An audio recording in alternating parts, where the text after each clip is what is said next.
নমস্কার, সকল ভক্ত বন্ধুদের সাদর আহ্বান জানাই মা শারদা সেবাশ্রম ফেসবুক পেজে। মা শারদা সেবাশ্রম ফেসবুক পেজে আমরা মায়ের কথা শুনবো। আর মায়ের কথা তো ওই যে শুরুও নেই শেষও নেই। মায়ের মাহাত্ম্য আমরা বুঝতে না পারলেও মাকে তো মা বলে ডাকতে পারি। এই ডাকের মধ্যেই আছে সমস্ত আনন্দ, প্রাণ জুড়োনো একটা আশ্রয়ের জায়গা, ভরসার জায়গা। মা তো নিজেও সেই আশ্বাসটি দিয়েছেন যে তোমার আর কেউ না থাক, জানবে একজন মা আছেন। ঠাকুর মায়ের শ্রী চরণে সাষ্টাঙ্গ প্রণাম নিবেদন করে, শ্রী গুরুদেবকে স্মরণ করে আমরা শুরু করছি আজকের প্রসঙ্গ। শ্রী শ্রী মায়ের পদপ্রান্তে প্রথম খণ্ড আমরা শুনছি স্বামী সৎ স্বরূপানন্দ মহারাজের মাতৃস্মৃতি। ভক্ত বন্ধুদের শুভ সন্ধ্যা জানাই। প্রচণ্ড গরম, সবাই সাবধানে ভালোভাবে থাকতে হবে। এখন প্রকৃতির উপর আমরা যে অত্যাচার করি, সে অত্যাচারের ফল তো ভুগতেই হয়।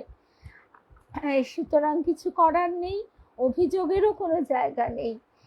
মায়ের কাছে এটুকুই প্রার্থনা, সব কিছু শান্ত হোক, ঠান্ডা হোক।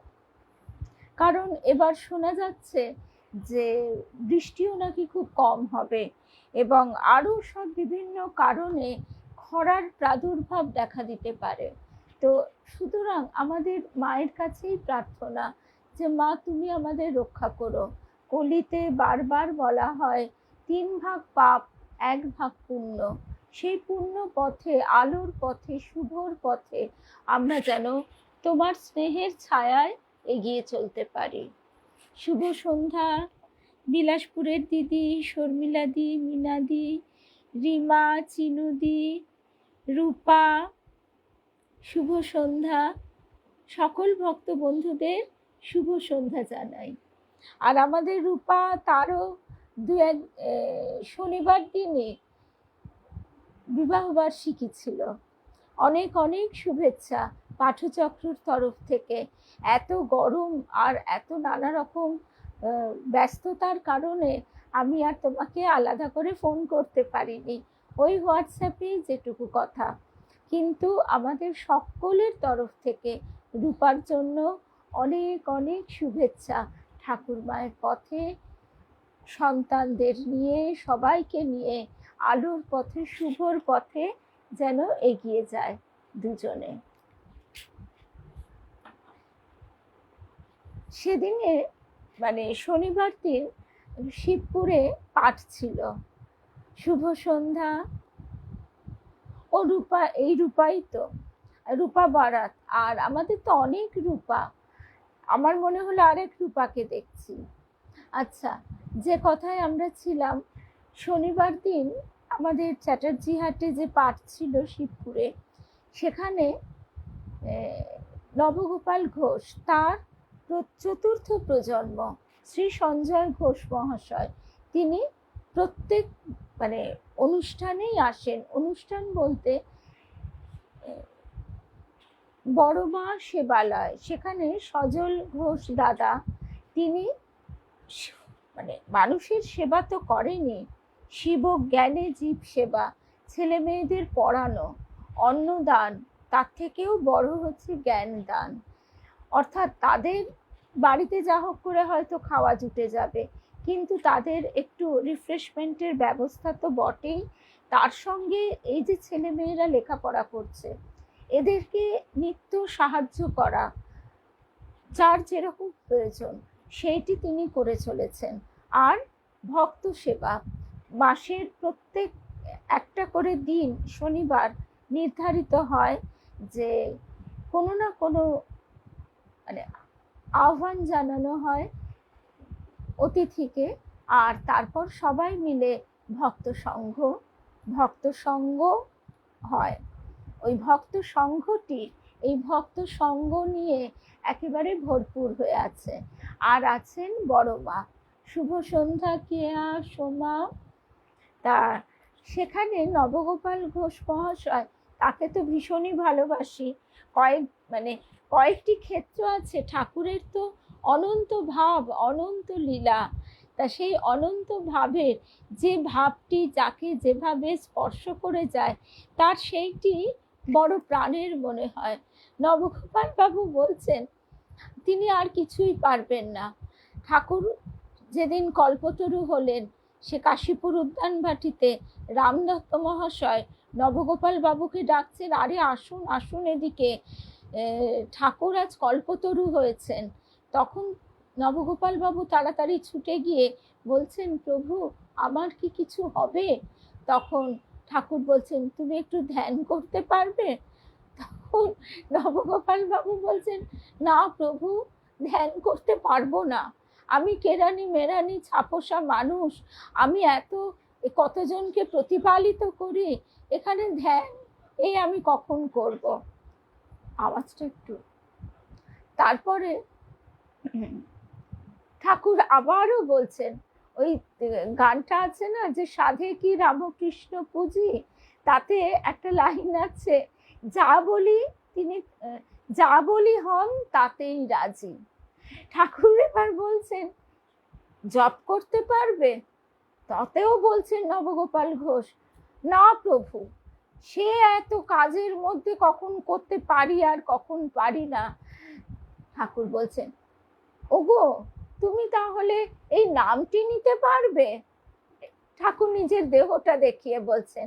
নবগোপাল ঘোষ বলছে, হ্যাঁ তা খুব পারবো প্রভু, খুব পারবো। সেই যে জয় রামকৃষ্ণ, নবগোপাল ঘোষ জয় রামকৃষ্ণ বলতে বলতে দেহ ত্যাগ করেছিলেন। আর নিস্তারিণী দেবী তার স্ত্রী, তার তো কথাই নেই, ঠাকুর তাকে কৃষ্ণ রূপে দেখা দিয়েছিলেন। তা নিস্তারিণী দেবী তখন বলেছে, নিস্তারিণী দেবীকে আবার কৃষ্ণ রূপে দেখা দিয়ে, মানে তার ইষ্ট দেবতা, আবার ঠাকুর জিজ্ঞেস করছেন, তুমি খুশি হয়েছো? নিস্তারিণী দেবী বলছেন, না আমার তো রাধা কৃষ্ণ যুগল রূপ দেখবারে। তখন ঠাকুর একটু চুপ করে থেকে বলছেন, তার জন্যে আরো একটু অপেক্ষা করতে হবে। তা ঠাকুর এমনই আমাদের ফ্রেন্ড, এই ঠাকুর নিজেই বলেছেন তিনি ফ্রেন্ড। তো সুতরাং ঠাকুর মা আমাদেরকে যে এত কৃপা, অহৈতুকী কৃপায় আগলে রেখেছেন, এরপর তো আর কিছু বলার নেই। তা আমরা এইখান থেকে একটুখানি শুনব। নিস্তারিণী দেবী তিনি তার যে আবার নবগোপাল ঘোষ মহাশয়, তার কিন্তু নিস্তারিণী দেবী ৩ নম্বর বউ।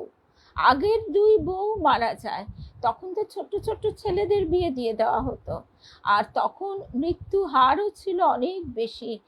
এই আজ কলেরা, কাল এই কাল সেই, মানুষের চিকিৎসা শাস্ত্র এত উন্নত হয়নি। শুভ সন্ধ্যা সিদ্ধার্থ, জয়শ্রী, সংযুক্তা, রুমাদি, শুভ্রাদি, শুভ সন্ধ্যা। তা সেই 2 স্ত্রীর মৃত্যুর পর এই যে নিস্তারিণী দেবীর সঙ্গে নবগোপাল ঘোষের বিবাহ হয়, তা নবগোপাল ঘোষ প্রথম ঠাকুরকে দেখেছিলেন। তাকে যিনি নিয়ে এসেছিলেন, তিনি নিয়ে আসার পর ঠাকুর নবগোপাল ঘোষকে কিছু কিছু কথা বলেছিলেন, তুমি বাড়িতে রোজ হরিনাম সংকীর্তন করবে। তা সেই কথাটি তিনি মনে রেখে রোজ হরিনাম করতেন। অফিস থেকে এসে তিনি বুক কিপার ছিলেন, তা সওদাগরি আপিস, সেখানে বুক কিপারের কাজ ছিল তার। তিনি অফিস থেকে ফিরে ওই হরিনাম করতেন খোল করতাল বাজিয়ে একা একাই বাড়িতে। তা এবার হয়েছে কি, ঠাকুরের কাছে গেলেও তারপর 3 বছর কিভাবে পার হয়ে গেছে। সেই 3 বছরের মধ্যে তার স্ত্রী বিয়োগও হয়েছে, আবার নিস্তারিণী দেবীর সঙ্গে বিবাহও হয়েছে। ঠাকুর বলেছেন, এই নিস্তারিণী দেবীর সঙ্গে বিবাহ হয়ে নবগোপাল ঘোষ উত্তীর্ণ হয়ে গেলেন, কারণ নিস্তারিণী দেবীর ছিন্নমস্তার অংশে জন্ম। আমাদের এটা বুঝতে হবে যে ঠাকুরের এত কাছের অন্তরঙ্গ পার্ষদেরা, গৃহী ভক্ত, সন্ন্যাসী, সন্ন্যাসীদের কম আদর যত্ন করেছেন নিস্তারিণী দেবী? এক ছিল বলরাম বাবুর বাড়িতে, আর এক এই নিস্তারিণী দেবী রাজা মহারাজকে, আরও শশী মহারাজ, লাটু মহারাজ, এদেরকে সব প্রচণ্ড সেবা করেছেন। আরও একটা কথা, ঠাকুর ওই যে বলেছিলেন বহুজন সুখায় বহুজন হিতায়, তিনি থাকবেন। স্বামীজি তাকে কাঁধে করে, এই রূপাকেই আমি তখন ভুল করেছিলাম, শুভ সন্ধ্যা রূপা। রূপা আমাদের অনেক আছে, এক রূপা আছে আবার রূপা গাঙ্গুলি, সে আবার রাত্রির বেলা পাঠ শোনে। সে আবার বলে আমার ওইটি হচ্ছে সবচেয়ে ঠিক সময়। তো যাই হোক, এবার যে কথায় ছিলাম, আজকে রূপা ভট্টাচার্যকে দেখতে পাচ্ছি না। তা এবারে এইভাবে স্বামীজিকে তো ঠাকুর বলেছিলেন তুই আমাকে কাঁধে করে যেখানে নিয়ে গিয়ে রাখবি আমি সেখানেই থাকবো, বহুজন সুখায় বহুজন হিতায়। তা ঠাকুর স্বামীজির কাঁধে চেপে যেমন বেলুড় মঠে এসে বসেছেন, সেখানে সন্ন্যাসীরা তাকে ঘিরে জগৎ জয় করবে। আবার গৃহীরা, ঠাকুর গৃহস্থ আশ্রমকে বিশেষ সম্মান দিয়েছেন। এতদিন অবধি আধ্যাত্মিক পথে বলা হতো মেয়েরা নরকের দ্বার, মেয়েদের অত্যন্ত ঘৃণার চোখে দেখা হতো, কিন্তু ঠাকুর শোনালেন নতুন কথা, যে সহধর্মিণী আর মন্দিরের মা আর গর্ভধারিণী মা সবই কিন্তু সেই মাতৃরূপ। আর একটি দুটি সন্তান লাভের পর ভাই বোনের মতো থাকো, দুজনে একসঙ্গে ঈশ্বর চিন্তা করো, ঈশ্বরের সেবা করো। কি অপূর্ব উচ্চ মনোভাবের কথা। তো বিশেষ করে যে যুগে মানুষের অনেক অনেক সন্তানাদি হতো, হ্যাঁ তার মানে এই নয় যে এখন সন্তানাদি হয় না বলে তারা ভোগ থেকে দূরে সরে গেছে। ভোগের ঘরে খিল দিয়ে ত্যাগের ঘরে বাস বলতেন ঠাকুর, এ কথা গুরুদেবের মুখে শোনা। তো সেই নিস্তারিণী দেবীকে ঠাকুর আবার বেড়াল দিয়েছিলেন, সে যেই তার আশ্রয় নেয় ঠাকুর তো তাকেই কৃপা করেন, সে মাগুর মাছি হোক আর বেড়াল। বেড়ালটার আবার বাচ্চা হয়েছে, ঠিক মতো তার খাওয়া জোটে না, আর কালীবাড়ির কালী ঘরের সবাই তাকে আবার দূর দূর করে, আর সে মিউ মিউ করে ঠাকুরের কাছে কেঁদে কেঁদে তার ভাষাতে কি বলে সেই জানে আর ঠাকুরই জানে। তা নিস্তারিণী দেবী সেদিন এসেছেন, ঠাকুর বলছেন ওগো তুমি আমার একটা কাজ করে দেবে? নিস্তারিণী দেবী বলছেন প্রভু আপনি বলুন কি কাজ। তখন বলছে তুমি এই বেড়ালটাকে নিয়ে গিয়ে একটু যত্ন আত্তি করতে পারবে, আবার এর ছানা পোনাও আছে। একদম বাচ্চা ছেলেদের বাতাসা, সেই থেকে তারা সে গল্পে আবার আসছি, গল্পগুলো আমরা সবাই জানি কিন্তু যত শুনি ততই মধুর লাগে। তা এইভাবে ঠাকুর নিস্তারিণী দেবীকে কত রকম ভাবে কৃপা করেছেন। একদিন নিস্তারিণী দেবী অমনি এসছেন, ঠাকুর ভাবস্থ হয়ে একা বসে আছেন। নিস্তারিণী দেবী ঘরে ঢুকে বলছেন, চুপটি করে দাঁড়িয়ে আছেন, ঠাকুরের ভাব ভঙ্গ হবার অপেক্ষা। হঠাৎ তিনি বলছেন তুমি কি চাও? কি অপূর্ব কথা, ভগবান পূর্ণ ব্রহ্ম নারায়ণ তিনি বলছেন তুমি কি চাও, গম্ভীর ভাবে। তখন নিস্তারিণী দেবী বলছেন আমি আপনাকে মিষ্টি খাওয়াতে চাই। এর থেকে মধুর কথা আর হয় না। আমরা ঠাকুরের কাছে মানে কত আবর্জনা, আবুল তাবুল ভোগের জিনিস চাই, আর তিনি কি বললেন আমি আপনাকে মিষ্টি খাওয়াতে চাই। ঠাকুর হাঁ করলেন, নিস্তারিণী দেবী মুখে মিষ্টি দিলেন, তারপর আবার বললেন ঠাকুর তোমার খুশি হয়েছে, মনোবাসনা পূর্ণ হয়েছে? নিস্তারিণী বলছেন আমি আবারও মিষ্টি খাওয়াতে চাই। ঠাকুর হাঁ করলেন, নিস্তারিণী দেবী মুখে আবার মিষ্টি দিলেন। এবার তোমার তৃপ্তি হয়েছে? ঠাকুর জিজ্ঞাসা করছেন। নিস্তারিণী দেবী বলছেন আরো একবার মিষ্টি খাওয়াতে চাই। তখন ঠাকুর বলছেন না, এবারে তোমার হাতে আমি শত মুখে খাবো। কি সুন্দর কথা। সেই থেকে নিস্তারিণী দেবী জীবনের একেবারে অন্তিম পর্যায় পর্যন্ত, যখন তার শরীর চলতো না, তখনও আর সব অন্যান্য ভোজ্য দ্রব্য সামগ্রী রান্না করতেন অন্য যে কেউ, কিন্তু মিষ্টান্ন সেইটি ঠাকুরের জন্য নিস্তারিণী দেবী নিজে হাতে রান্না করতেন, বানাতেন। এইসব কথাগুলো শুনতে শুনতে আমাদের কি মনে হয় না যে ঠাকুরের সঙ্গে আমাদেরও এমনই গভীর গোপন সম্পর্ক? নিশ্চয়ই, তা না হলে আমরা তাকে একটু হলেও ভালোবাসতে কি পারতাম না। তিনি আমাদের ভালোবেসে তবে গ্রহণ করেন সেই ভালোবাসা, তিনি দিয়ে নেন। এ কথা যে আমার গুরুদেবের বাড়িতে কতবার শুনেছি, তিনি দিয়ে নেন। তো এই হলো একটা কথা। আর তারপরে সেই জয় রামকৃষ্ণ বাচ্চাদের ঠাকুর এই দেহ রাখার পর শেষ দিন পর্যন্ত ওই নবগোপাল ঘোষ ধামায় করে বাতাসা নিয়ে বাতাসা বিলোতেন বাচ্চাদের, আর বাচ্চারা দেখে বলতো দূর থেকে, ওই জয় রামকৃষ্ণ আসছে, ওই জয় রামকৃষ্ণ আসছে, চল চল আমরা জয় রামকৃষ্ণ বলি। তারা জয় রামকৃষ্ণ বলতো, আর তাদের খুব মুঠো মুঠো ভরে তিনি বাতাসা দিতেন, খুব খুশি হতো তারা। তা বলছেন তার পুত্র যে তারপর যখন তার রিটায়ারমেন্ট হয়, অবসর নেবার পর তিনি আগে কিন্তু তার সংসার খরচ থেকে বাতাসাটা যাতে কেনা বাদ না পড়ে টাকা সরিয়ে রাখতেন, এবং যতদিন তিনি চাকরিও করেছেন ততদিন পর্যন্ত টাকার প্রথম ভাগটি দিয়ে বাতাসা কিনতেন। জয় রামকৃষ্ণ, এই নামটি আমার গুরুদেব আমাকে বলেছিলেন, আর কিছু তোকে করতে হবে না, জয় রামকৃষ্ণ, জয় রামকৃষ্ণ। সেটা না ভেতর থেকে আসে, এটা কেউ এমনি চুপ চুপ করে বলা বা একটা ফোন করে কথা হয়ে গেল, দেখা হলো, জয় রামকৃষ্ণ বলা, ওরকম না। এটা যেন মনে হয় একেবারে হৃদয় অন্তর মন্থন করে গুরুদেব যখন আমায় বলতেন, তখন আমার মনে হতো আমি কি ওই সুরে ওইভাবে বলতে পারি?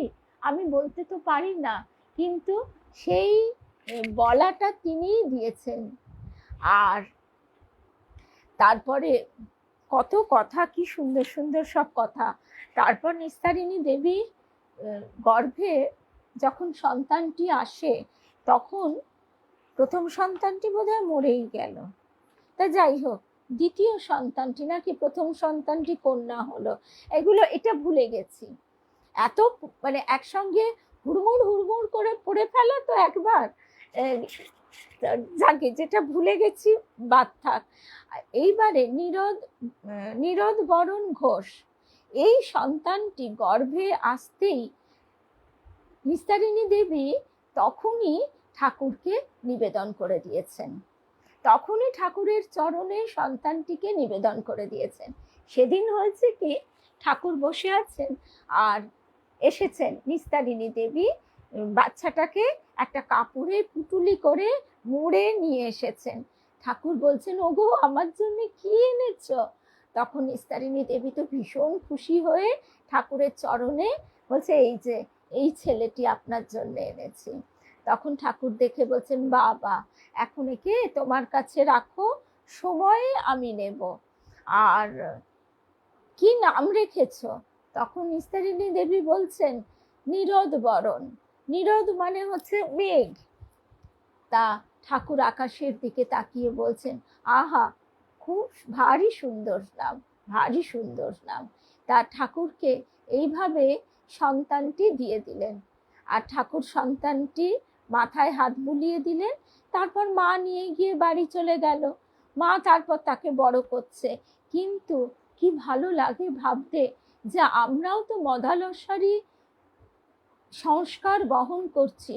যে মদালসা সন্তানদের, রাজার ছেলে, 3টি ছেলে মদালসার, তাদের ঘুম পাড়াতে পাড়াতে তিনি এই বেদান্তের বাণী সেই গানের মধ্যে দিয়ে তাদের অন্তরে সেই বীজ রোপণ করে দিতেন। তো সেরকম নিস্তারিণী দেবীও অমনি করে ছেলেকে পালন করছেন। তিনি জানেন এটি তার নয়, তিনি ঠাকুরকে দেওয়া হয়ে গেছে, কিন্তু নিজের কাছে তাকে বড় করার দায়িত্বে এখন আছেন, অছি যাকে বলা হয়। তারপর যখন তিনি রাজা মহারাজের কাছে দীক্ষা লাভ করলেন, তার কাছেই সন্ন্যাস লাভ করলেন, তখন তো হয়েই গেল সব। তাই তিনি বলতেন, মা ঠাকুর আমার মাথায় ওই হাতটি বুলিয়ে দিয়েছিলেন বলে ওই থেকে আমার সব চুল উঠে গেল। আসলে আসলে চুল হচ্ছে শাস্ত্রে মায়ার প্রতীক। এই যে মা কালীর এই যে মানে বিরাট আমরা দেখতে পাই এর আলু লাইত কুন্তলা মা আমাদের, অর্থাৎ সেই মায়ায় এই জগৎকে তিনি ঢেকে রেখেছেন। তা সেই মায়া থেকে ঠাকুর প্রথমেই তাকে তুলে নিলেন। আর সেই নিরোধবরণ পরবর্তীকালে যখন বাড়ি যেতেন, মাঝে মাঝে তাকে বাড়ি যেতে আদেশ দিতেন, কারণ মহারাজজিরাও জানতেন আর মাও বলতেন যে তোকে তো আমি আগেই নিবেদন করে দিয়েছি, তুই যদি সন্ন্যাসী না হতিস আমার বড় দুঃখ হতো। এইরকম মা ছেলে, তা এইরকম পরিবার, সেই পরিবারের চতুর্থ প্রজন্ম শ্রী সঞ্জয় ঘোষ, তার সঙ্গে আলাপ হলো। আর এই বইটি মঠ মিশনেও পাওয়া যায়। বইটি সবাইকে বলবো কেনবার জন্য, খুব ভালো লাগবে। এখানে আজকে আমরা মায়ের কথায় আসবার আগে স্বামী বাসুদেবানন্দজি মহারাজের একটা ছোট্ট কথা শুনব। স্বামী বাসুদেবানন্দজি বলছেন, নিরোধ মহারাজের গানে রাজা মহারাজের ভাব সমাধি হতো। তিনি লিখছেন, রাজা মহারাজের একবার ভাব সমাধি দেখেছিল পুরাতন মঠ বাড়ির উত্তর পশ্চিমের ঘরে, অর্থাৎ যে ঘরে মহাপুরুষ মহারাজ থাকতেন। প্রায় দ্বীপ্রহর নিরোধ মহারাজ গাইছিলেন, ঢলিয়ে ঢলিয়ে কে আসে গলিত চিকুরো আসব আবেশে। আসব মানে মদ, কালী কীর্তনের গান। দেখি মহারাজের চোখ দিয়ে অবিরল ধারা বইছে, পুলক কম্প, সমস্ত শরীর লাল কণ্টকিত, দাঁড়িয়ে উঠলেন। ঠিক এই দৃশ্য শ্রী গুরুদেব শ্রী শ্রী তারক ব্রহ্ম তারাদাস দেখেছি, এই সৌভাগ্য হয়েছে চর্মচক্ষুতে।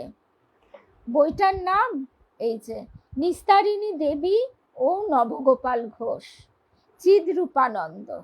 বইটি কিন্তু মঠ মিশন থেকে প্রকাশিত নয়, রামকৃষ্ণ মা সারদা সেবা ট্রাস্ট।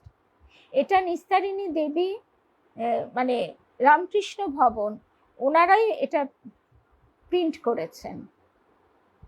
এই তো রামকৃষ্ণপুর লেন, হাওড়া, সহযোগিতায় তারা রয়েছেন। আর রামকৃষ্ণ মা সারদা সেবা ট্রাস্ট, তার মানে নবগোপাল ঘোষ ভবন থেকে বইটি প্রকাশিত হয়েছে। এই বাড়িটি নবগোপাল ঘোষ বানাননি, তিনি তৈরি বাড়ি কিনেছিলেন। বাড়িটা তো বিশাল, একজন মুসলমানের এই ছিল বাড়িটা, এত বড় বাড়ি। তারপর তিনি একটু রিনোভেশন করেছিলেন। তা নিস্তারিণী দেবী যেদিন স্বামীজি কাঁধে করে ঠাকুরকে নিয়ে এলেন, পালকি রেডি ছিল ঘাট থেকে, কিন্তু স্বামীজি মানে আত্মহারা হয়ে খোল বাজাতে বাজাতে ওই গানটি গাইছিলেন, গিরিশ ঘোষের লেখা। ওই যে আমাকে বইতেও আছে, দুঃখিনীরও কোলে কে, এই যে দুঃখিনী ব্রাহ্মণী কোলে কে শুয়েছ আলো করে, কেড়ে ওরে দিগম্বর এসেছ কুটির ঘরে, ভূতলে অতুল মণি কে এলি রে জাদুমণি, তাপিতা হেরে অবনী এসেছ কি সকাতরে, ব্যথে থেকে দিতে দেখা গোপনে এসেছ একা, বদনে করুণা মাখা হাসো কাঁদো কার তরে, মরি মরি রূপ হেরি নয়ন ফিরাতে নারী, হৃদয় সন্তাপ হারি সাধ ধরি হৃদি পরে। গিরিশ ঘোষের লেখা গানটি গাইতে গাইতে আর জয় রামকৃষ্ণ ধ্বনিতে পথ ঘাট মুখরিত করে স্বামী বিবেকানন্দ চলেছেন। আর সবাই আশ্চর্য হয়ে বলছে, ইনি কি বিশ্ববিজয়ী স্বামী বিবেকানন্দ, যিনি আমেরিকায় গিয়ে ঠাকুরের সব কথা বলে এসেছেন। তো এই হচ্ছে এক অপূর্ব লীলা কথা। স্বামী কমলেশ্বরানন্দজি তার স্মৃতিকথায় লিখছেন, কাশীর অদ্বৈত আশ্রমে রাজা মহারাজ, হরি মহারাজ এরা সব আছেন। একবার শ্রী শ্রী ঠাকুরের মূর্তির সামনে নীরদ মহারাজ, বরদানন্দ, জ্ঞানেশ্বর সব বড় বড় গাইয়ে গান ধরেছেন।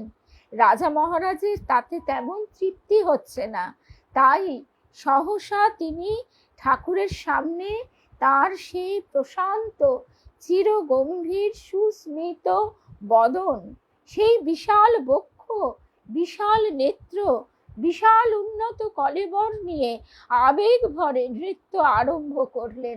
আমাদের গুরুদেব ঠিক অমনি ছিলেন, ওই রকম তার বিশাল বক্ষ। তাকে তো মানে তার সেই বয়সটাই আমি তো তাকে দেখিনি, একেবারে গৌরাঙ্গ মহাপ্রভুর মতো দেখতে লাগতো, ঠিক নটরাজের মতো উদ্দাম নৃত্য। তারপর যা হলো মুখে বলা যায় না। আনন্দের কুল কিনারা নেই, থই থই করছে আনন্দ, সবাই সে আনন্দে গড়গড়। এত আনন্দ যে পূজনীয় হরি মহারাজ, তার চলবার সামর্থ্য নেই, তিনিও হাত নেড়ে শরীর কাঁপিয়ে নাচতে লাগলেন বসে বসে। এইবারে আর একটা ঘটনা বলবো। এই ঘটনাটি মানে কত মধুর সব কথা। পুরীর জগন্নাথ দর্শনে গিয়ে বা আরো অনেক জায়গাতেই এটা থাকতে পারে। আবার ওই যে কন্যাকুমারীতে গিয়ে মায়ের চরণের ছাপ পাথরের ওপর, পুরীতে চৈতন্য মহাপ্রভুর আঙুল, তিনটে আঙুলের এইরকম করে যে ধরেছেন, তিনটে আঙুলের ছাপ, আবার পায়ের ছাপ, আবার একটা জায়গায় চোখের জল পড়ে পড়ে গর্ত হয়ে গেছে, মানে গোলাকার এইরকম ছাপ, এগুলো তো আমরা দেখেছি। একটু মনে করলে আমরা মনে পড়বে, আমরা সবাই দেখেছি। কিন্তু কতটা বিশ্বাস হয়েছে। ছোটবেলায় যখন পুরীতে বাবার সঙ্গে গেছি, বাবা আমাকে এগুলি একেবারে নিখুঁতভাবে, ভিড় তো তখনও ছিল, তবে এখনকার মতন নয়, তা প্রত্যেকটি জিনিস কিন্তু আমরা খুঁটিয়ে খুঁটিয়ে বাবা বলতো, আমি দেখতাম। আর দেখলে কি হবে, বাবাকে জিজ্ঞাসা করতাম। আমার বাবা সবসময় আমাকে কুসংস্কারের বিরোধী হবার মতন একটা কথা বলতেন, যে যা বললো বিশ্বাস করে নেবে, যে ভক্তিতে গদগদ হলে হবে না, ভেতরে যেন তোমার যথার্থ জ্ঞানের উদয় হয়, এই কথাটি বলতেন। তো এবার আমি বাবাকে জিজ্ঞাসা করছি যে এগুলো কি সত্যি, এই যে তুমি বলছো পান্ডারা বলছেন, এটা কি সত্যি না এরকম খোদাই করে করা হয়েছে? তখন আমার বাবা সঠিক উত্তরটা দিতে পারেনি। বাবা বলেছিলেন, দেখো, মানুষের ভক্তি বিশ্বাস এটাই হচ্ছে বড় কথা, এটা খোদাই করে করা না সত্যি হয়েছে সেটা আমিও বলতে পারবো না, আর তুমিও এখন কি করে জানবে? তার কাছেই প্রার্থনা করতে হয় যাতে তিনি জানিয়ে দেন। এ কথাটা আমার বাবা ঠাকুরের বই পড়েই জেনেছিল। ঠাকুর বলছে না, তার কাছেই কেঁদে কেঁদে প্রার্থনা করো। অদ্ভুতভাবে আজকে এই কথার উত্তর, এইটা আমি সকালবেলা যখন পড়েছি তখন থেকেই ভেবে রেখেছি, মায়ের কথা তো হবেই, এই কথাটা বলবো। স্বামী অনুপমানন্দজি একটি সুন্দর ঘটনা লিখছেন। বইতে পড়েছিলাম, পুরী ধামে শ্রী জগন্নাথ মন্দিরে গরুর স্তম্ভের কাছে দাঁড়িয়ে শ্রী মহাপ্রভু দিনের পর দিন, মাসের পর মাস জগন্নাথ দর্শন করতেন এবং ভাবে প্রেমে বিভোর হয়ে তার নয়ন যুগল থেকে অশ্রুধারা পাথরের উপর পড়ে পড়ে সেখানে একটি গর্ত হয়ে গিয়েছিল। আজকে কিন্তু আমার চোখে সেটা ভাসছে, বাবার কথাগুলো কানে বাজছে, কিন্তু বাস্তবিক সেই সময়ে পর আর আমার কোনোদিন এসব ব্যাপারে জানবার কৌতূহল হয়নি। তবু তিনি জানিয়ে দেন, সেই গর্তটি দেখেছি। বলছেন স্বামী অনুপমানন্দজি, কারো চোখের জল পড়ে ওই রকম গর্ত হতে পারে, তখন কিন্তু তা মোটেই বিশ্বাস করতে পারিনি। কিন্তু যখন অম্বিকানন্দজির কাছে শুনলাম, অম্বিকানন্দজি মানে আমাদের এই নবগোপাল ঘোষের পুত্রটি নীরদ বরণ, অম্বিকানন্দজির নিকট শুনলাম রাজা মহারাজ মানে স্বয়ং ঠাকুরের, যাকে ঠাকুর পুত্র মানস পুত্র বলছেন, যিনি বৃন্দাবনের, সেখান থেকে তার জন্ম, রাজা মহারাজ স্বামী ব্রহ্মানন্দ, রাখাল, ব্রজের রাখাল, তিনি রাখাল মহারাজ। রাজা মহারাজ একসময় নর্মদা তীরে ওঙ্কারনাথে তপস্যা করতেন। তখন তিনি পাহাড়ের উপর পাথরের গায়ে পাখির পায়ের সব দাগ আছে দেখেছিলেন। অম্বিকানন্দ জিজ্ঞাসা করেন, ওইরূপ দাগ হবার কারণ কি? পাথরের ওপর পাখির পায়ের দাগ, এটাও তো একটা অবিশ্বাস্য কথা। উত্তরে মহারাজ বলছেন, ওই পাহাড়ে কোনো এক মহাপুরুষ তপস্যা করতেন। সেই সময় ওই পাহাড় কোমল হয়ে গিয়েছিল এবং সেখানে পাখি বিচরণ করায় তাদের পায়ের দাগ অঙ্কিত হয়ে গিয়েছে। মহাপুরুষের তপস্যা প্রভাবে ওই রূপ হতে পারে, তখন বিশ্বাস হলো। এই এত যুগ পরে সেই কোন ছোটবেলায় বাবার সঙ্গে এই কথোপকথন আজকে ঠাকুর সব জানিয়ে দিলেন। কি অপূর্ব এই বইটা, সবাইকে বলবো কেনবার জন্য। আমার তো মনে হয় মাথার কাছে বইগুলো, এই ধরনের বই নিয়ে শুলে, তাকে স্মরণ করে শুলে স্বপ্নেও তিনি দর্শন দেন। দেব স্বপ্ন সত্যি হয়। শয্যাকে ঠাকুর স্বামী জ্যোতিষ্বরানন্দজি বলছেন, ভোগ শয্যাকে যোগ শয্যায় রূপান্তরিত করো। এবার মায়ের কথা দিয়ে শেষ করব। শাস্ত্র বলছে, নিরাকারাপি সাকারা কস্ত্বাং বেদিতুম অর্হতি। নিরাকারা আকার গ্রহণ করেন উপাসকানাং কার্যার্থং শ্রেয়সে জগতামপি। যারা ভক্ত মুমুক্ষু, তাদের মোক্ষদ্বার উন্মুক্ত করবার জন্য, জগৎ কল্যাণের জন্য মাতৃরূপিণী পরাশক্তি এবারে পৃথিবীতে অবতীর্ণা। মহামায়া শারদা এবার বহু রূপে, শতরূপে কৃপা করেছেন কত অনুগত জনকে। শতরূপা শারদার শতরূপে প্রকাশ। আমার এই ক্ষুদ্র জীবন জ্যোতিষ স্বরূপিণী শারদার শতরূপের একটি রশ্মিতে কৃতার্থ, বলছেন স্বামী সৎস্বরূপানন্দ। শুনলাম মায়ের শরীর অসুস্থ। জ্ঞান মহারাজের ইচ্ছা ছিল সেইবারই মায়ের কাছ থেকে আমি দীক্ষা লাভ করি, কিন্তু মা বললেন, বাবা এখন তো শরীরটা ঠিক নেই, পরে হবে। আমার মনও হয়তো দীক্ষার জন্য ঠিক তৈরি হয়নি, তাই ছলনাময়ী মা অসুস্থতার ছল করে আমাকে তখন গ্রহণ করলেন না। সেবার কয়েকদিন ছিলাম।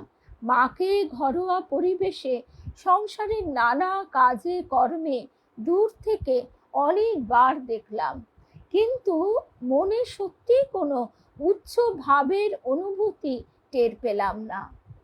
তবু মা যে স্নেহময়ী।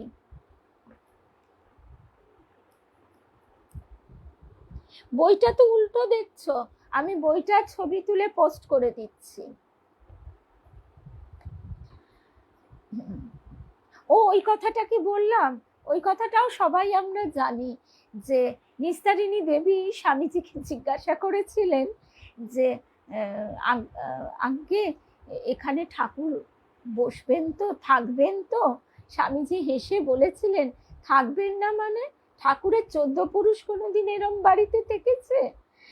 এত মিষ্টি মানে মধুর কথা, আর আমরা সেখানে কত আবোল তাবোল কথা শুনি। এটাই মাঝে মাঝে ভাবি, কত লোকের কত আবোল তাবোল কথায় কেন আমরা মনকে ভর্তি করব। আমাদের মন যেন সবসময় এমনি করেই মৌমাছির মতো শুধু ফুলেই বসে, শুধু মধুই আস্বাদন করে।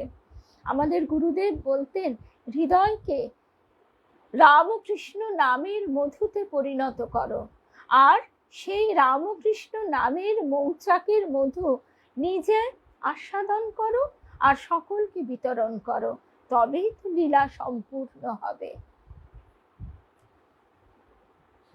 তো কিন্তু ওই যে সৎস্বরূপানন্দজি মহারাজ বলছেন, মনে সত্যি কোনো উচ্চ ভাবের অনুভূতি টের পেলাম না। তবে হ্যাঁ, মা যে স্নেহময়ী, করুণাময়ী, নিকটতম কোনো আত্মীয়ার মতো, এইটুকু খুব বুঝতে পেরেছিল। এই বোধটুকু হয়েছিল তার কৃপায়। বিদায় নেবার সময় যখন প্রণাম করে চলে আসছি, তখন মা নিজেই আমার মুখের দিকে তাকিয়ে একটি কথা বললেন। আমার আগে যারা প্রণাম করতে গিয়েছিলেন, তারা ফুল, বেলপাতা ইত্যাদির সঙ্গে একটা পাতা সমেত আমলকির ডালও দিয়েছিলেন। মা তখন পূজার আসনেই বসেছিলেন। প্রণাম করার পরেই মা হঠাৎ সেই আমলকির পাতাগুলি তুলে আমাকে দেখিয়ে বললেন, জানো বাবা, এই আমলকি পাতা বেলপাতার মতোই শিবের খুব প্রিয়। কেন বললেন তা জানি না, কিন্তু এই বিধান আজও মনে আছে। ফিরে এলাম কর্মস্থলে, কিন্তু মন তো মাঝে মাঝেই জয়রামবাটি ছুটে যেত। আর আরেকটি ঘটনা শুনে শেষ করছি। স্বামী সৎস্বরূপানন্দজি মহারাজ বলছেন, আর আমলকি গাছে সব দেবদেবীর বাস, একথাও শাস্ত্রে বলা হয়। আর ঠাকুর আমলকি খেতে খুব ভালোবাসতেন। সেই আমলকি খাবার তার ইচ্ছা হয়েছিল, তখন তার সবে গলরোগের সূচনা হয়, আর সেইটি তিনি চেয়েছিলেন কার কাছে? নাগ মহাশয়। নাগ মহাশয় তো পাগলের মতো খুঁজে খুঁজে ঠিক আমলকি এনে দিয়েছিলেন, যদিও সেটা আমলকির সময় ছিল না। সৎস্বরূপানন্দজি মহারাজ বলছেন, আমি একটু শুষ্ক মনের মানুষ। ব্রহ্ম শক্তি জগন মাতৃরূপে এই শরীরকে অবলম্বন করে লীলা করছেন, সাধু ভক্তদের মুখে শুনেছিলাম, বিশ্বাসও করেছিলাম। এই কথাটা আমি আগেও বলি যে দেবী মায়ের কাছে শুনে অনেক কথা বিশ্বাস করেছি, অবিশ্বাস করিনি। কিন্তু নিজের উপলব্ধি হওয়া বিশ্বাসের অনেক স্তর আছে, সেই স্তরে পৌঁছানো একটা কিন্তু জার্নি। কিন্তু নিজের অনুভূতি তখনও তেমন কিছু হয়নি, শুধু মায়ের স্নেহ আর কি যেন এক অপার্থিব ভাবে পরিপূর্ণ মায়ের মুখখানি আমার মনে গভীর রেখাপাত করেছিল। মায়ের মুখখানি আর আর সকলের মতো নয়, এই মুখ দেখা যায় না, এইটুকু মনে হতো। মায়ের জীবনীতে আছে, কাশিতে এক মেয়ে ভক্ত মায়ের সামনে গোলাপ মাকে একবার মা মনে করায় তার কাছ থেকে খুব ধমক খেয়েছিলেন। সামনে উপবিষ্টা মাকে দেখিয়ে বলতে শুনেছিল, দেখছো না, এমন মুখ কি মানুষের হয়? আমারও যতবারই মায়ের মুখখানি দেখবার অবকাশ হয়েছিল, শুধু মনে হয়েছিল, এই মুখ কি মানুষের হয়? মানুষের শরীরে মানুষের চালচলন নিয়ে যিনি আবির্ভূতা, তার ভিতর অমানুষী অপার্থিব ভাব দু একবার ছাড়া বিশেষ কিছু বুঝতে না পারলেও তার মুখের সেই অপূর্ব স্নিগ্ধ গাম্ভীর্য যে তার আন্তঃসত্ত্বার বহিঃপ্রকাশ, এইটুকু বুঝতাম। আজ জীবনের অন্তলগ্নে জীবন তরণী ভেসে চলেছে শ্রী রামকৃষ্ণ পারাবারের অভিমুখে।